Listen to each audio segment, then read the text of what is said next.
السلام علیکم لسنرز، امید ہے کہ آپ خیریت سے ہوں گے۔ سچی کہانیاں سیریز کے سلسلے کی ایک نئی کہانی پیش خدمت ہے، تو آئیے سنتے ہیں۔ روحانیت اور علم الیقین کے نام پر ہمارے شہروں اور خاص کر دیہاتوں میں جو 420 ہو رہی ہے، اس نے لوگوں کو برباد کر دیا ہے۔ میں اس کے خلاف بات کرتا ہوں تو دیہاتی لوگ مجھ کو کافر کہتے ہیں۔ اصل واقعہ اس طرح ہے کہ عرصہ 4 سال ہوا ہمارے گاؤں میں ہماری برادری کے ایک لڑکے کا رشتہ ایک اور گھر سے لیا جا رہا تھا۔ لڑکے کی خالہ اس کو اپنی بیٹی دینا چاہتی تھی۔ آپ کو شاید معلوم ہوگا کہ دیہات میں اپنی پسند اور اپنی مرضی کی شادی کوئی نہیں کر سکتا۔ بعض شادیاں والدین بھی اپنی مرضی سے نہیں کر سکتے، برادری کا اپنا حکم چلتا ہے۔ اس لڑکے کا رشتہ اس کے ماں باپ نے پکا کیا تھا، لیکن اس کی خالہ اس لڑکے کو چھوڑنا نہیں چاہتی تھی۔ مجھ کو پورا یقین تھا کہ یہ لڑکا اپنی خالہ کی بیٹی کو پسند نہیں کرتا تھا۔ مجھ کو یہ بھی پتا تھا کہ یہ لڑکا کبھی بھی اپنی خالہ کے گھر نہیں گیا تھا۔ چھوٹے ہوتے کبھی گیا ہو تو گیا ہو، جوان ہو کر کبھی نہیں گیا۔ ہم سب بہت حیران ہوئے کہ اس لڑکے نے خالہ کے گھر آنا جانا شروع کر دیا۔ میں نے دیکھا کہ وہ خالہ کے گھر جاتا تو 3-4 گھنٹے وہیں بیٹھا رہتا۔ ایک دن اس کے باپ کو میں نے بہت پریشان دیکھا۔ میں نے ذرا ہمدردی سے بات کی تو اس نے مجھ کو کہا کہ چودھری اشرف، میں لڑکے کی طرف سے بہت پریشان ہوں۔ اس کی خالہ نے اس کو اپنے جال میں پھنسا لیا ہے۔ کل رات اس نے اپنی ماں سے کہا ہے کہ وہ اپنی خالہ کی بیٹی کے ساتھ شادی کرے گا۔ اب تم ہی بتاؤ چودھری اشرف کہ یہ ہماری کتنی بے عزتی ہے۔ ایک طرف کڑمائی ہو گئی ہے اور بیٹا کہیں اور پھنس گیا ہے۔ تم سیانے آدمی ہو، خدا کے واسطے اس کو کچھ سمجھاؤ۔ میں نے اس کو کہا کہ میں کوشش تو پوری کروں گا، لیکن آپ کا بیٹا بڑا منہ زور ہے۔ مجھ کو یہ بتائیں کہ اس سے پہلے کبھی اس نے کہا تھا کہ اس کو خالہ کی بیٹی اچھی لگتی ہے؟ نہیں، اس نے مجھ کو جواب دیا۔ تم ضرور حیران ہوگے کہ بیٹے کا یہ رشتہ پکا کرنے سے پہلے اس کی ماں نے اس سے پوچھا تھا کہ تمہاری خالہ اپنی بیٹی تم کو دینا چاہتی ہے، تو اس نے صاف انکار کر دیا تھا۔ کہتا تھا کہ یہ لڑکی مجھ کو زہر لگتی ہے، اسی واسطے میں خالہ کے گھر نہیں جاتا، اور اب دیکھو کہ وہ خالہ کے گھر سے نکلتا ہی نہیں۔ میں نے اس کو تسلی دی اور کہا کہ میں اس کے ساتھ بات کروں گا۔ دوسرے دن کا واقعہ ہے کہ میں نے اس لڑکے کو، جس کا نام اکرم تھا، خالہ کے گھر کی طرف جاتے ہوئے دیکھا۔ میں اس کے راستے میں کھڑا ہو گیا۔ میں نے کہا، اکرم، کدھر جا رہے ہو؟ اس نے مجھ کو دیکھا اور کوئی جواب نہ دیا۔ مجھ کو اس طرح لگا جیسے اس نے مجھ کو پہچانا ہی نہیں۔ وہ رکا نہیں۔ میں نے اس کو آواز دی۔ اس نے پیچھے دیکھا لیکن آگے چلتا گیا۔ میں وہیں کھڑا سوچتا رہا کہ یہ لڑکا تو بڑا خوش طبع ہے، ہر کسی کے ساتھ بہت اچھی طرح بولتا ہے، اب اس کو کیا ہو گیا ہے؟ مجھ کو کچھ شک ہوا۔ دوسرے دن میں سارے کام چھوڑ کر وہیں جا کر کھڑا ہو گیا جہاں میں نے اکرم کو جاتے دیکھا تھا۔ تھوڑی دیر بعد اکرم آ گیا۔ میں نے آگے ہو کر اپنے دونوں ہاتھ اس کے کندھوں پر رکھ دیے۔ میں نے کہا، یار، کوئی ناراضگی ہو گئی ہے؟ تم تو میرے سلام کا جواب بھی نہیں دیتے۔ اس نے کبڈی کے کھلاڑیوں کی طرح اپنے دونوں ہاتھ میرے بازوؤں پر مارے اور آگے چل پڑا۔ میں نے دیکھا اس کے چہرے پر اور آنکھوں میں غصہ بھرا ہوا تھا۔ میں وہیں کھڑا رہا اور وہ خالہ کے گھر کی طرف چلا گیا۔ میں سمجھ گیا کہ یہ کیا چکر ہے۔ میں خالہ کے گھر چلا گیا۔ اس کے ماں باپ کو میں نے کہا کہ تمہارے بیٹے پر اس کی خالہ نے کوئی تعویذ دھاگا کر دیا ہے۔ تم لوگ مجھ کو کافر کہتے ہو، اب اپنی آنکھوں سے دیکھ لو کہ تمہارے بیٹے کا کیا حال ہو گیا ہے۔ مجھ کو شک ہے کہ تم جس پیر کے مرید ہو، یہ اسی کی کرتوت ہے۔ نہیں چودھری اشرف، اکرم کے باپ نے کہا، یہ شک مجھ کو پہلے بھی تھا کہ لڑکے پر کالا جادو چل گیا ہے، لیکن یہ کام ہمارے پیر صاحب کا نہیں، وہ ایسا کام کرتے ہی نہیں، اور میرا خیال ہے کہ وہ یہ علم جانتے ہی نہیں۔ اکرم کا باپ عقل والا انسان تھا۔ میں نے اس کی بات مان لی۔ میں اپنے بارے میں آپ کو بتاتا ہوں کہ میں کسی پیر کو نہیں مانتا۔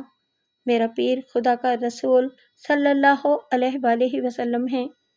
گاؤں کے لوگ مجھ کو بے پیرا کہتے ہیں، عورتیں مجھ کو بد دعایا کہتی ہیں۔ میں اتنا جانتا ہوں کہ کالا علم موجود ہے اور اس سے دشمنوں کو نقصان پہنچا سکتے ہیں۔ مجھ کو پہلے بھی کسی نے بتایا تھا کہ اس گاؤں کا پیر کالا علم نہیں کرتا۔ میں سوچ میں پڑ گیا کہ یہ کس نے کیا ہے۔ میں اکرم کی خالہ کے خاوند کے پاس چلا گیا۔ میں نے اس کو صاف صاف بتایا کہ تم شیطانی کاموں سے باز آ جاؤ۔ تم نے اکرم پر جادو کروایا ہے۔ تم کو یہ ہوش نہیں کہ یہ جادو ساری عمر نہیں چل سکتا۔ تمہاری لڑکی کی شادی اس جادو کے زور پر اکرم کے ساتھ ہو تو جائے گی، لیکن بعد میں جادو ختم ہو جائے گا تو لڑکے پر جو ہی جادو کا اثر ختم ہوگا وہ تمہاری بیٹی کو تنگ کرے گا یا طلاق دے دے گا۔ اس شخص نے مجھ پر غصہ کرنا شروع کر دیا اور کہنے لگا کہ تم اکرم کے یا میری بیٹی کے چاچے لگتے ہو، جاؤ اپنا کام کرو۔ میں گاؤں کا کمین تو نہیں تھا کہ دبک جاتا، میں بھی تو انہی چودھریوں جیسا چودھری تھا۔ میں نے اس کو کہا کہ دیکھو چودھری، میں تمہارے فائدے کی بات کرتا ہوں۔ میں نے جب بہت ساری باتیں کی تو وہ کچھ ٹھنڈا پڑ گیا۔ میں نے اس کو صاف بتایا کہ تمہاری بیوی بہت تیز ہے، اس طرح کی تیز بیویاں اپنے مردوں کو ذلیل کرا دیتی ہیں۔ تم کو معلوم نہیں ہوگا لیکن تمہاری بیوی نے الٹا علم ضرور چلایا ہے۔ تم اپنی مونچھ کو ذرا نیچے کرو اور اس بےزتی سے ڈرو جو تمہارے لیے آ رہی ہے۔ اس بات سے وہ کچھ ٹھنڈا پڑ گیا۔ تب اس نے کہا کہ اس کو کچھ پتہ نہیں کہ اس کی بیوی کیا کرتی ہے اور اکرم نے میرے گھر میں کیوں آنا جانا شروع کر دیا ہے۔ مجھ کو تو بس اتنا پتہ ہے کہ میری بیوی نے قسم کھائی تھی کہ اپنی بیٹی اکرم کو ہی دے گی۔ اگر اس نے کچھ کیا ہے تو اس کا خدا جانے، مجھ کو کچھ پتہ نہیں۔ میں نے صاف طور پر دیکھا کہ یہ شخص اپنی بیوی کے سامنے کوئی حیثیت نہیں رکھتا۔ میں نے اس سے پوچھا کہ تم بھی چاہتے ہو کہ تمہاری بیٹی کا بیاہ اکرم کے ساتھ ہو؟ اس نے صاف جواب دیا کہ نہ اکرم نہ اس کے ماں باپ میرے گھر کا رشتہ پسند کرتے ہیں، تو پھر میں کیوں زبردستی ان کو رشتہ دوں؟ میں نے اس کو کہا کہ اکرم اس کے گھر آتا جاتا ہے تو اس کے بارے میں اس کا کیا خیال ہے؟ اس نے صاف کہا کہ مجھ کو یہ بالکل پسند نہیں، لیکن میری بیوی اور میری بیٹی اس کو بہت پسند کرتے ہیں۔ میں نے جب اس شخص کو بیوی کے ہاتھوں میں اتنا مجبور دیکھا تو میں نے اس کو صاف کہا کہ تم یہ تو مانتے ہو نا کہ تمہاری بیوی نے لڑکے پر کوئی تعویذ دھاگا کرایا ہے؟ اس نے مجھ کو جواب دیا کہ ہاں، مجھ کو یہ شک ہے۔ میں نے اس کو کہا کہ یاد رکھو چاچا کہ جب شیطانی عمل الٹا پڑتا ہے تو گھر بار تباہ کر کے جاتا ہے۔ مجھ کو کچھ پتا ہو تو میں کچھ کروں۔ میں نے اس کو کہا کہ میں کچھ کرتا ہوں تو مجھ کو صرف اجازت دے دو۔ اس نے کہا کہ تمہارے دماغ میں جو آتا ہے وہ کرو، میں تم کو نہیں روکوں گا۔ مجھ کو یہ پتا تھا کہ شیطانی عمل کو توڑنے کے لیے شیطانی عمل ہی کرایا جاتا ہے، لیکن میں کسی ایسے آدمی کو جانتا نہیں تھا۔ میں نے گاؤں کے بہت سے آدمیوں سے پوچھا، سب نے کہا کہ اس سارے علاقے میں کالا علم جاننے والا کوئی نہیں۔ میں نے سب سے کہا کہ تمہارے پیر صاحب جانتے ہوں گے؟ سب نے انکار کیا۔ ہمارے علاقے کا تھانے دار میرا واقف کار تھا، میں اس کے پاس چلا گیا۔ میں نے اس کو کہا کہ دیکھو، تمہارے علاقے میں ایک جرم ہو رہا ہے۔ میں نے اس کو یہ پوری بات سنا دی۔ اس نے کہا کہ یہ مذہب کا معاملہ ہے، اس واسطے میں اس کو جرم نہیں کہتا۔ میں نے اس کو کہا کہ شیطانی عمل کا مذہب کے ساتھ تو کوئی تعلق ہی نہیں۔ میں نے اس کو یہ بھی کہا کہ کوئی آدمی کسی کو بھنگ یا شراب یا کوئی ایسی ویسی دوائی پلا کر اس سے غلط کام کروائے یا اس کو اپنے فائدے کے لیے استعمال کرے تو یہ کیا جرم نہیں ہے؟ تھانے دار نے میری کسی بات پر کوئی دھیان نہ دیا اور مجھ کو ٹال دیا۔ یہاں میں اس واردات کو ذرا روک کر آپ کو اپنے بارے میں کچھ بتانا ضروری سمجھتا ہوں۔ میں نے آپ کو بتایا ہے کہ میں کوئی زیادہ پڑھا لکھا آدمی نہیں ہوں اور میں دیہاتی ہوں۔ اب میں آپ کو یہ بھی بتا دیتا ہوں کہ میں انگریزوں کی فوج کا حوالدار تھا اور پاکستان میں آ کر مجھ کو میڈیکل پینشن ملی ہے۔ آپ ضرور حیران ہوں گے کہ ایک دیہاتی اور فوجی اور بہت تھوڑا پڑھا ہوا عقل والا کس طرح ہو سکتا ہے کہ وہ پیروں کو نہ مانے۔ اصل بات یہ ہے کہ میں نے حقیقت کو بہت نزدیک سے دیکھا ہے اور میں نے یہ بھی دیکھا ہے کہ خدا وحدہ لا شریک ہے اور اس کے سوا انسان کا کوئی مددگار نہیں، اور اس کے سوا انسان کو کوئی انسان نہ فائدہ دے سکتا ہے نہ نقصان دے سکتا ہے۔ میں جنگ عظیم دوئم میں برما فرنٹ پر تھا۔ ہر ایک سپاہی کی گردن کے ساتھ یا بازو کے ساتھ اپنے پیر کا تعویذ بندھا ہوا ہوتا تھا۔ میرے پاس بھی تعویذ تھا، وہ کہیں گم ہو گیا۔ میں نے اس کی پرواہ نہیں کی۔ اس لڑائی میں میری آدھی بٹالین ماری گئی اور مرنے والوں میں تعویذ والوں کی تعداد زیادہ تھی۔ میرے دل سے آواز نکلی کہ تمہارا تعویذ گم نہ ہو جاتا تو تم بھی مارے جاتے۔ بس وہاں سے میرے دل میں خدا کی روشنی آ گئی اور سب تعویذ دھاگے نکل گئے۔ اس لڑائی کو چھوڑیں، وہ کافروں کی لڑائی تھی اور ہم کرائے کے سپاہی تھے۔ میں آپ کو اس لڑائی کا حال سناتا ہوں جو میں نے خدا کے نام پر لڑی تھی، اور یہ کشمیر کی پہلی جنگ تھی جو 1947 میں شروع ہوئی تھی اور 1 جنوری 1949 کو ختم ہو گئی تھی۔ اوڑی کے محاذ پر دشمن کا توپ خانہ ہم کو بہت برباد کرتا تھا۔ میں نے اپنے کمپنی صوبے دار کو کہا کہ آپ اگر مجھ کو اجازت دیں تو میں دشمن کے توپ خانے کو ختم کر سکتا ہوں۔ صوبے دار نے کہا کہ تمہارا دماغ ٹھیک نہیں ہے؟ میں نے اس کو کہا کہ آپ یہ سمجھے کہ حوالدار اشرف چھٹی پر چلا گیا ہے یا زخمی ہو کر ہاسپٹل چلا گیا ہے، آپ مجھ کو بھول جائیں۔ فوج میں ایسا نہیں ہو سکتا کہ کوئی بھی آدمی اپنی مرضی سے کوئی کام کرے۔ ہر کام اپنے افسروں کے حکم سے چلتا ہے کیونکہ دماغ افسر کا کام کرتا ہے۔ لیکن کشمیر کا محاذ کچھ اور ہی قسم کا تھا۔ پھر وہ جنگ ہماری اپنی جنگ تھی۔ میں نے صوبے دار کو منوا لیا اور 2 جوان اپنی پلاٹون کے ساتھ لیے، 3 قبائلی پٹھان اور 2 میرپور کے مجاہدین جو سابق فوجی تھے ان کو ساتھ لیا۔ اس پارٹی کو میں نے بتایا کہ کیا کام ہے۔ ان کو زبانی ٹریننگ تھی۔ کشمیر کی لڑائی کے بارے میں یہ بات مشہور ہو گئی تھی کہ آسمان سے سبز کپڑوں والے انسان اترتے ہیں اور وہ مجاہدین کی مدد کرتے ہیں، اور ہندوستان کے ہوائی جہاز جو بم پھینکتے ہیں ان کو سبز پوش راستے میں پکڑ کر دریا میں پھینک دیتے ہیں۔ میں نے اپنی پارٹی کو کہا کہ دیکھو جوانوں، تمہاری مدد کے لیے آسمان سے سبز کپڑوں والا کوئی انسان یا فرشتہ نہیں اترے گا۔ جب خدا خود تمہارے ساتھ ہے تو وہ سبز کپڑے والوں کو کیوں بھیجے گا؟ تم کافروں کے خلاف لڑ رہے ہو، اور جو کافر کے خلاف لڑتا ہے اس پر خدا کی رحمت ہوتی ہے۔ میں نے ان کو کہا خبردار، کسی پیر فقیر اور مرشد کا نام نہ لینا۔ اللہ کو اور اس کے رسول صلی اللہ علیہ وآلہ وسلم کو یاد کرتے جانا، تمہارے لیے ہر مشکل آسان ہو جائے گی۔ یہ کہانی سننے والے دوستوں، یقین کرنا کہ ایک میر پوریے نے اپنے گلے سے تعویذ اتار کر پھینک دیا۔ ہم رات کے پہلے پہر چل پڑے، پہاڑوں میں چلتے چلتے اور دشمن کی پوسٹوں کے نیچے سے گزرتے گزرتے ہم دشمن کے توپ خانے کے پیچھے پہنچ گئے۔ وہ محاذ بہت گرم تھا۔ اللہ نے ہماری یہ مدد کی کہ دشمن کے توپ خانے نے فائرنگ شروع کر دی۔ اس سے ہم کو یہ فائدہ ملا کہ پتہ چل گیا کہ دشمن کی گن پوزیشنیں کہاں ہیں۔ وہ ایک پہاڑی کی ڈھلان تھی۔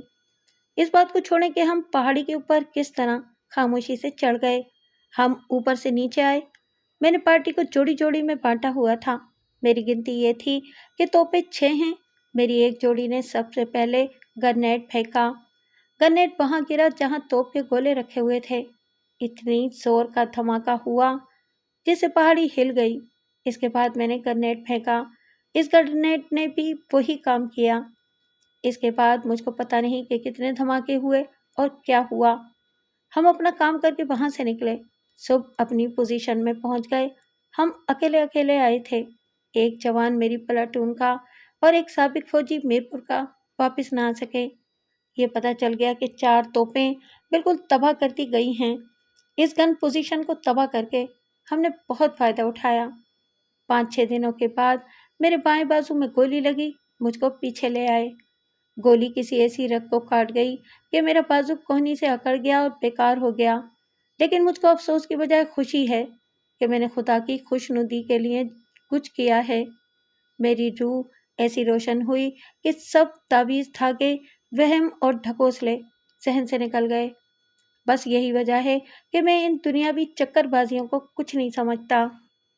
میں آپ کو سنا رہا تھا کہ تھانے دار نے مجھ کو ٹال دیا۔ مجھ کو بہت افسوس ہوا کہ اسلامی ملک کا تھانے دار اگر پیری مریدی اور شیطانی علم اور عمل کو جرم نہیں سمجھتا تو لوگوں کو خدا کی روشنی کون دکھائے گا؟ میں نے اپنے دل میں پکا ارادہ کر لیا کہ کم سے کم اپنے گاؤں والوں کو روشنی میں دکھاؤں گا۔ میں نے رات کو کچھ نفل پڑھے اور خدا سے دعا مانگی کہ کیا مولا مجھ کو راستہ دکھا جس پر میں چل کر ان گمراہ لوگوں کو تمہاری روشنی دکھا سکوں۔ اس کے فوراً بعد میرا دماغ ایک بڑے قابل سراغ رساں کی طرح کام کرنے لگا۔ مجھ کو خیال آیا کہ اکرم کی خالہ نے اگر کسی سے کوئی شیطانی عمل کرایا ہے تو وہ اس کے پاس جاتی ضرور ہوگی۔ میں نے اس عورت پر نظر رکھ لی۔ ایک رات میں ویسے ہی باہر نکلا اور گاؤں سے تھوڑا باہر چلا گیا۔ چاندنی صاف تھی۔ مجھ کو دیکھ کر چوکیدار آ گیا اور مجھ سے پوچھنے لگا کہ چودھری کدھر گھوم رہے ہو؟ مجھ کو خیال آیا کہ میں اس شخص کو بھی استعمال کر سکتا ہوں۔ میں نے اس کو کہا کہ میں تم کو انعام دوں گا، تم اکرم کی خالہ پر نظر رکھو کہ وہ رات کو کہیں جاتی ہے۔ چوکیدار نے کہا کہ چودھری جی اس وقت آپ کچھ اور مانگتے، وہ ابھی ابھی کہیں گئی ہوئی ہے۔ میں نے پوچھا کدھر گئی ہے؟ اس نے مجھ کو ساتھ لیا اور ایک ایسا گھر دکھایا جو گاؤں کے باہر تھا۔ وہ ایک شریف آدمی کا گھر تھا۔ وہ آدمی کھدر کے کپڑے بنتا تھا، سن کی رسیاں بھی بناتا تھا، ان پڑھ لوگوں کے خط پتر بھی لکھتا تھا۔ اتنے میں ایک عورت گھر سے نکلی، ہم ایک طرف ہو گئے۔ وہ ہمارے قریب سے گزری، وہ اکرم کی خالہ تھی۔ چوکیدار نے بتایا کہ وہ اس عورت کو 3-4 مرتبہ رات کو اسی وقت اس گھر میں جاتے آتے دیکھ چکا ہے۔ چوکیدار غریب سے لوگ ہوتے تھے، وہ چودھریوں اور اونچی ذات کے کاموں اور کرتوتوں میں دخل نہیں دیا کرتے تھے۔ مجھ کو حیرت اس بات کی تھی کہ اس گھر میں یہ عورت کیا لینے آتی ہے؟ یہ تو ایک شریف آدمی کا گھر ہے۔ خالہ شریف عورت نہیں تھی۔ میں نے چوکیدار کو کہا کہ جب بھی آئندہ یہ عورت اس گھر میں آئے تو وہ مجھ کو جگا کر بتائے۔ چوکیدار کو ڈر گیا، کہنے لگا کہ چودھری جی مجھ غریب کو کیوں مرواتے ہو؟ میں نے اس کا دل بڑا کیا اور کہا کہ چلو میرے گھر آؤ۔ میں نے گھر لا کر اس کو 10 روپے دیے۔ اگلے 6-7 دنوں میں چوکیدار نے 2 مرتبہ مجھ کو جگا کر بتایا کہ اکرم کی خالہ اسی گھر میں گئی ہے۔ میں نے دونوں مرتبہ باہر جا کر خالہ کو واپس آتے دیکھا اور میں نے دونوں مرتبہ چوکیدار کو 5-5 روپے دیے۔ اب مجھ کو زیادہ ثبوت اور شہادت کی ضرورت نہیں تھی۔ میں اس آدمی کے گھر ایک دن چلا گیا۔ وہ بہت پیار اور احترام سے ملا۔ میں نے سیدھی اور کھری بات کی۔ میں نے کہا کہ فلاں چودھرانی رات کو تمہارے پاس کیوں آتی ہے؟ وہ اتنا گھبرایا کہ اس کے چہرے کا رنگ بدل گیا، لیکن آدمی ایسا ہوشیار تھا کہ فوراً بولا کہ اس عورت کو آدھے سر کا درد ہوتا ہے۔ مجھ کو میرے استاد نے ایک دم درود بتایا تھا۔ اس چودھرانی کو کسی طرح پتہ چل گیا کہ مجھ کو آدھے سر کے درد کا دم آتا ہے۔ اس دم کا یہی وقت ہے، اس واسطے آتی ہے۔ میں نے اس کو کہا کہ تم کچھ اور بھی کرتے ہو؟ اس نے کہا کہ میں تو اور کچھ بھی نہیں کرتا۔ کہنے لگا کہ میں تو دم کسی کو بتاتا ہی نہیں تھا، پتہ نہیں اس چودھرانی کو کیسے پتہ چل گیا ہے۔ اس کے بعد اس نے میرے آگے ہاتھ جوڑ کر منت سماجت شروع کر دی کہ میں اس پر شک شبہ نہ کروں۔ سچی بات یہ ہے کہ میں اس شخص پر کوئی شک شبہ نہیں کر سکتا تھا۔ اکرم کی حالت پہلے سے زیادہ خراب ہوتی جا رہی تھی۔ اب تو گاؤں کے لوگ بھی کہتے تھے کہ اکرم کو کیا ہو گیا ہے۔ اس کے چلنے سے صاف پتہ لگتا تھا کہ وہ کسی اثر میں ہے۔ ایک دن اس کا باپ میرے آگے رو پڑا۔ میں نے اس کو تسلی دی اور اس کو یہ بھی کہا کہ دیکھو اگر میں اس سلسلے میں کوئی کارروائی کروں تو تم میرا ساتھ دینا۔ اس نے میری خوب ہلہ شیری کی۔ میں نے آپ کو بتایا ہے کہ میں نے خدا سے روشنی مانگی تھی اور میں ایک شیطانی عمل کے خلاف جہاد کر رہا تھا۔ اب آپ دیکھیں کہ خدا نے میری کس طرح مدد کی۔ 4-5 دن بعد کا واقعہ ہے کہ مجھ کو ایک گاؤں میں ایک ماتم پر جانا پڑا اور وہاں سے میں رات کو واپس چلا۔ اپنے گاؤں سے میں آدھا یا پون میل دور پہنچا ہوں گا کہ چاندنی میں مجھ کو ایک چوڑے کھڈ میں ایک عورت نظر آئی جو سر سے پاؤں تک کپڑوں کے بغیر کھڑی تھی۔ میں نے چڑیلوں کو کبھی نہیں مانا، لیکن اس عورت کو دیکھ کر میرا دل بھٹک گیا کہ یہ چڑیل ہے۔ میں کھڈ کے اوپر تھا، وہ نیچے تھی، میرے ہاتھ میں کلاڑی تھی۔ یہ بھی مشہور ہے کہ چڑیل کے ہاتھ اور پاؤں الٹے ہوتے ہیں، لیکن اس عورت کے ہاتھ پاؤں سیدھے تھے۔ اس نے مجھ کو دیکھ کر بڑی زور سے کہا جا جا۔ میں نے 3 دفعہ سورہ اخلاص پڑھی اور کھڈ میں کود گیا۔ کلاڑی سیدھی کر کے کہا سچ بتا تو کون ہے، نہیں تو سر کھول دوں گا۔ وہ مجھ سے ڈر کر پیچھے ہٹی۔ میں دلیر ہو گیا کہ یہ عورت ہے، چڑیل نہیں۔ پھر وہ بیٹھ گئی۔ میں سمجھ گیا کہ مجھ سے اپنے سطر پر پردہ ڈال رہی ہے۔ ویسے ہی میری نظر پڑی، مجھ کو اس کے کپڑے نظر آ گئے۔ میں نے اس کی طرف پیٹ کر لی اور کہا کہ کپڑے پہنو۔ دیہات کے لوگ عجیب و غریب ٹونے ٹوٹکے کرتے رہتے ہیں۔ میں سمجھ گیا کہ یہ عورت کوئی ٹونا کر رہی ہے۔ وہ کپڑے پہن چکی تو میرے سامنے آن کھڑی ہوئی۔ اس کے منہ سے بات نہیں نکل رہی تھی۔ میں نے اس سے پوچھا کہ وہ کیا کر رہی تھی۔ اس نے کہا کہ وہ بے اولاد ہے اور ایک آدمی نے اس کو یہ ٹونا بتایا ہے کہ اس جگہ کپڑے اتار کر کھڑی ہو جاؤ، اور اس نے کچھ الفاظ بتائے تھے کہ یہ پڑھتی رہو تو 2-3 جنات آئیں گے اور وہ جو حکم تم کو دیں وہ مان لینا، اور اس کے بعد تمہارا بچہ پیدا ہو جائے گا۔ یہ کہہ کر اس عورت نے کہا کہ مجھ کو تم ہر طرح اپنی سمجھو، صرف یہ مہربانی کرنا کہ میرا یہ راز کسی پر ظاہر نہ ہونے دینا۔ میں نے اس کو کہا کہ میں نہ شیطان ہوں، نہ شیطانی عمل کو پسند کرتا ہوں۔ تم مجھ کو اس آدمی کے پاس لے چلو جس نے تم کو یہ ٹونا بتایا ہے۔ وہ کسی دوسرے گاؤں کی رہنے والی تھی۔ میری منتیں کرنے لگی کہ اس آدمی کے پاس نہ لے جاؤ۔ میں نے کلہاڑی سیدھی کی، اس کو ڈرایا اور کہا کہ میں اس کو اٹھا کر اپنے گاؤں لے جاؤں گا۔ وہ میرے ساتھ چل تو پڑی، لیکن قدم قدم پر وہ رکتی تھی، میری منت سماجت کرتی تھی اور ایک فاحشہ عورت کی طرح مجھ کو اپنا آپ پیش کرتی تھی۔ میں چلتا گیا اور اس کو سمجھاتا رہا کہ تم عزت دار عورت ہو، ایک خواہش نے تم کو مجبور کر دیا ہے کہ تم یہ شیطانی عمل کرو۔ ایک مسلمان عورت کو چاہیے کہ وہ جان دے دے، اپنی عزت کسی کو نہ دے۔ میں تم کو یہی دکھانے کے لیے لے جا رہا ہوں کہ تم کتنے بڑے دھوکے میں آئی ہوئی ہو۔ تم فکر نہ کرو، تمہاری عزت پر میں اپنی جان دے دوں گا۔ اس طرح وہ مجھ کو میرے ہی گاؤں میں لے گئی، اور اس وقت میں بے حد حیران ہوا جب اس نے مجھ کو اس گھر کے دروازے کے سامنے جا کھڑا کیا جس گھر میں اکرم کی خالہ جایا کرتی تھی۔ میں نے اس عورت سے کہا کہ یہ تو ہمارے گاؤں کا ایک شریف آدمی ہے، تم مجھ کو دھوکہ دے رہی ہو۔ عورت اس قدر غصے میں آ گئی کہ اس نے زور زور سے دروازے پر ہاتھ مارے۔ دروازہ کھلا تو وہ آدمی میرے سامنے آیا جس کو سارا گاؤں نہایت شریف آدمی سمجھتا تھا۔ میں نے اس سے پوچھا کہ اس عورت کا یہ شیطانی ٹونا تم نے بتایا ہے؟ وہ چپ چاپ میرے منہ کی طرف دیکھتا رہا۔ میں نے پوری طاقت سے اس کے منہ پر تھپڑ مارا۔ وہ کواڑوں کے ساتھ ٹکرا کر گر پڑا۔ میں نے اس کو بالوں سے پکڑ کر اٹھایا اور کہا کہ فوراً بولو۔ اس نے ہم دونوں سے کہا کہ اندر چلو۔ ہم اندر گئے تو اس نے میری بات کا جواب دینے کی بجائے یہ کہا کہ چودھری، میرے ہاتھ میں اتنی طاقت ہے کہ جیسا تھپڑ تم نے میرے منہ پر مارا ہے ایسے تھپڑ ہر روز تمہارے منہ پر پڑیں گے، لیکن تم کو یہ پتہ نہیں چلے گا کہ تھپڑ کون مار رہا ہے۔ میں تم کو چلتی پھرتی لاش بنا سکتا ہوں۔ میں سمجھ گیا ہوں کہ تمہارے پاس کالا علم ہے۔